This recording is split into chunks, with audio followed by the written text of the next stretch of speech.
Assalamualaikum warahmatullahi wabarakatuh. Perkenalkan, saya Renata Risha dari Alhamdulillah dengan nilai 5,7 Di sini saya akan mempresentasikan hasil resume saya mengenai metode-metode fisika untuk mata kuliah pemodelan data geofisika. Untuk daftar isi dari PPT saya kali ini adalah yang pertama konsep metode geofisika dan metode seismik. Isinya adalah metode seismik, gravitasi, magnetik, geolistrik, elektromagnetik, MASW, CPR, dan IT. Kemudian konsep dasar metode geofisika. Konsep dasar metode geofisika merupakan teknik untuk mempelajari kondisi bawah permukaan bumi secara tidak langsung dengan mengukur sifat fisika batuan seperti densitas, kecepatan gelombang, konduktivitas listrik, susceptibilitas magnetik, dan lain-lain. Klasifikasi metode dalam geofisika ini ada dua, yaitu pasif dan aktif. Kemudian hasilnya nanti adalah berupa peta atau citra anomali sifat fisika yang membantu dalam interpretasi geologis dan geoteknik. Kemudian metode geofisika yang pertama adalah metode seismik. Metode seismik menggunakan gelombang elastik yang dipancarkan ke dalam bumi untuk mempelajari struktur bawah permukaan. Ada tiga jenis utama metode seismik. Pertama, seismik refraksi yang memanfaatkan gelombang yang dibiaskan pada batas antar lapisan batuan dengan kecepatan berbeda. Kedua, yaitu seismik refleksi. Seismik refleksi ini mengukur gelombang yang dipantulkan dari batas antar lapisan batuan, memberikan citra penampang bawah permukaan dengan resolusi yang tinggi. Ketiga, yaitu seismik mikro yang merupakan metode pasif, menggunakan getaran alami bumi untuk memperoleh profil kecepatan gelombang geser dan karakteristik dinamika. Nah, metode refraksi dan refraksi dan refleksi merupakan metode aktif karena menggunakan sumber getaran buatan. Sedangkan seismik mikro termasuk metode pasif. Kemudian metode gravitasi. Metode gravitasi mengukur variasi percepatan gravitasi yang terjadi akibat perbedaan densitas batuan di bawah permukaan. Pengukuran dilakukan dengan alat gravimeter di permukaan tanah. Karena medan gravitasi yang diukur adalah medan alami bumi, metode ini termasuk metode pasif.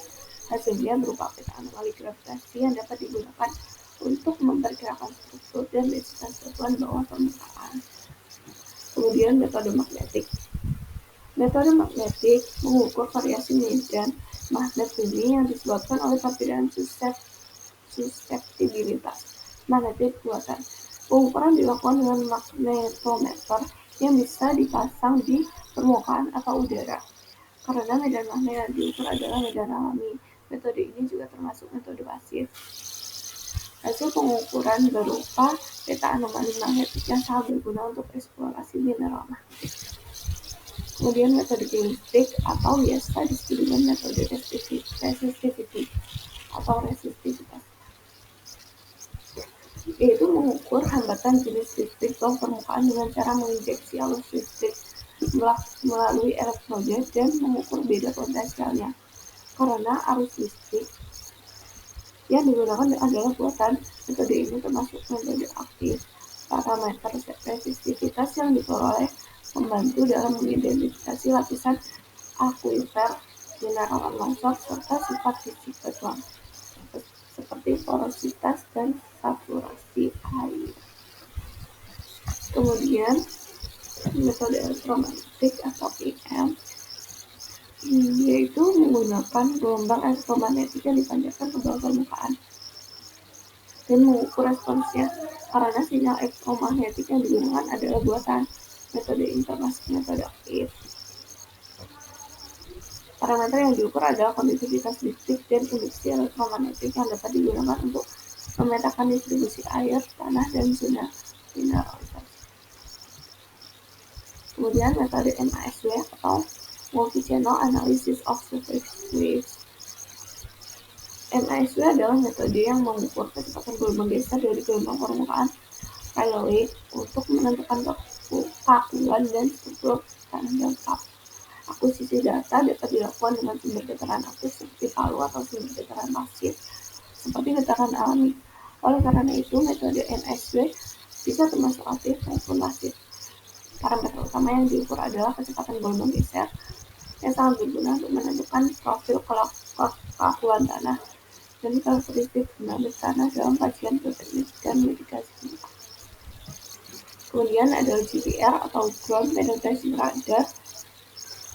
GPR menggunakan gelombang radar frekuensi tinggi yang dipancarkan ke dalam tanah dan menerima gelombang pantulannya untuk mendeteksi struktur bawah permukaan. Karena gelombang radar dipancarkan secara aktif, metode ini termasuk metode aktif.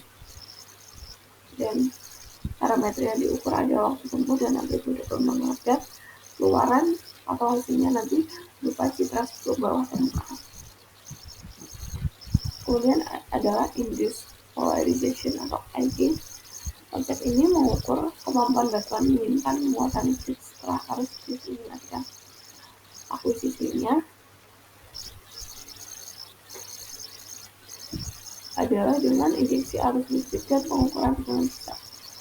Jenis IPI ini termasuk dalam aktif karena arus listrik yang digunakan adalah arus listrik buatan. Parameter dengan polarisasi frekuensi.